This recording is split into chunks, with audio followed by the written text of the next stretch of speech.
2011 সাল থেকে BA 5916 major Syed এমনি জিয়াউল হক, যাকে স্বৈরাচারী সরকার জঙ্গিবাদ তকমা দিয়ে তার বিরুদ্ধে টোটাল 60টি মামলা করেছিল। যে মামলার মধ্যে 3টি মামলায় তার ফাঁসির আদেশ হয়েছে, 4টি মামলা চলমান রয়েছে। 2011 সালে একটি তথাকথিত কু অ্যাটেম্পট হয়েছিল সেনাবাহিনীতে। সেটা মূলত ছিল বাংলাদেশে জঙ্গিবাদ সৃষ্টি হয়েছে, তথাকথিত জঙ্গিবাদ নিধনের নামে সেনাবাহিনীর ধর্মপ্রাণ যারা অফিসার ছিল তাদেরকে টার্গেট করা হয়েছিল।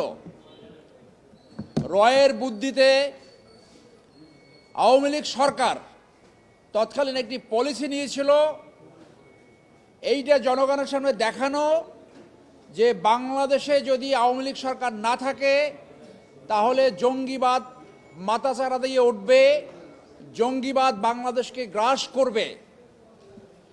সেইটার টার্গেট বানানো হয়েছিল মেজর সৈয়দ জিয়াউল হককে। জিয়াউল হক অত্যন্ত ব্রিলিয়ান্ট অফিসার, কোর্সের বেস্ট ক্যাডেট, সিলেট ক্যাডেট কলেজের ছাত্র ছিল। মিলিটারি ট্রেনিংয়ে সে সোর্ড অফ অনার পেয়েছে।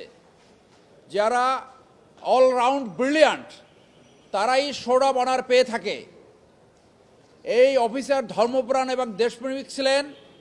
তাকে টার্গেট করে সে ছুটিতে ছিল 23শে ডিসেম্বর 2011 সালে।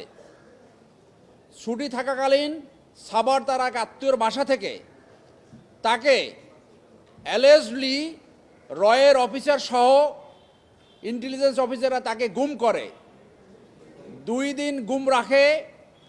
এরপরে 25শে ডিসেম্বর 2011 সালে সে পালিয়ে যেতে সক্ষম হয়। সে অত্যন্ত বুদ্ধিমত্তার সাথে বলেছিল, তাকে যখন গুম করে ইন্টারোগেশন করছে, অনেকটা তাকে টর্চার করেছে, সে তখন বুদ্ধি খাটিয়ে বলেছিল যে আমি কোনো কিছু আমার ব্রেনে রাখিনি, আমি একটা পেন ড্রাইভ, তোমরা যেখান থেকে আমাকে ধরে নিয়ে আসছো সেইখানে একটা পেন ড্রাইভ আমি থ্রো করে ফেলে আসছি। তখন তারা নিজেরা লোক পাঠালো, পেন ড্রাইভ খুঁজে না পেয়ে পরবর্তীতে তাকে নিয়ে যায়। সে সেই সুযোগে রাতে নিজের জীবন বাঁচাতে সক্ষম হয়েছে ওখান থেকে পালিয়ে গিয়ে। 2011 সালের পরে আমরা জানতাম না সে জীবিত আছে কিনা। আপনারা জানেন মেজর জাহিদ নামে এক অফিসারকে জঙ্গি সাজিয়ে সেই সময় ডিবির মনিরুল খুন করেছে। মেজর জিয়া বুদ্ধিমত্তার সাথে তার জীবন বাঁচাতে সক্ষম হয়েছে।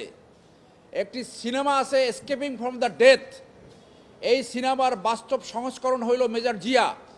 বুদ্ধিমত্তার সাথে তার জীবন বাঁচাতে সে সমর্থ হয়েছে। পরিবর্তিত পরিস্থিতিতে ফ্যাসিজমের পতনের পরে তিনি 2টি আবেদন করেছেন। একটি আবেদন করেছেন আইন উপদেষ্টা এবং ঢাকার ডিসি বরাবর তার এই পলিটিক্যাল মোটিভেটেড মামলাগুলা প্রত্যাহার করার জন্য। আরেকটি আবেদন করেছে স্বরাষ্ট্র উপদেষ্টা এবং আইজিপি বরাবর তার খোঁজ পাওয়ার জন্য যে 20 লক্ষ টাকা পুরস্কার ঘোষণা করেছিল সেইটি প্রত্যাহার করার জন্য। আপনাদের কাছে একটি তথ্য উপস্থাপন করি যে কীরকম সাজানো ছিল, যে নাটক সাজিয়েছে কিন্তু স্ক্রিপ্টটা ঠিকমতো লিখতে পারেনি। এই অফিসারকে প্রথম বানাইলো জেএমবি সদস্য, তারপর তাকে বানাইলো আল কায়দার সদস্য, তারপর তাকে বানালো আনসারুল ইসলামের সদস্য, এরপর বানালো তাকে আইএসের সদস্য। তারপর তার বিরুদ্ধে অভিযোগ আনলো যে হোলি আর্টিজানে যে আক্রমণ হয়েছিল, যে ঘটনা ঘটেছিল, সেইটাও সে নাকি নেতৃত্ব দিয়েছে। সো জঙ্গি নাটকটা খুব খুব পুয়ারভাবে, অত্যন্ত অগভীরভাবে সেটা করেছে, যার জন্য এই মামলাগুলো যে মিথ্যা সেইটা তাদের এই ঘটনাই প্রমাণ পায়। আপনারা জানেন যে কল্যাণপুরে জাহাজবাড়িতে একটি ঘটনা ঘটেছিল, যাদেরকে সেখানে হত্যা করা হয়েছিল তাদেরকে 1 থেকে 2 মাস, কাকুকে 6 মাস আগে গ্রেপ্তার করা হয়েছিল।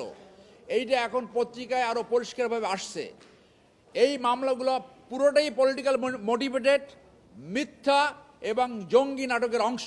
আপনাদের মাধ্যমে আমি কনসার্ন মিনিস্ট্রিকে আবেদন জানাবো তার এই মামলা অতি দ্রুত প্রত্যাহার করে তাকে মুক্ত জীবনে ফেরত এসে তার পরিবারের সাথে মিলিত হওয়ার সুযোগ করে দিতে।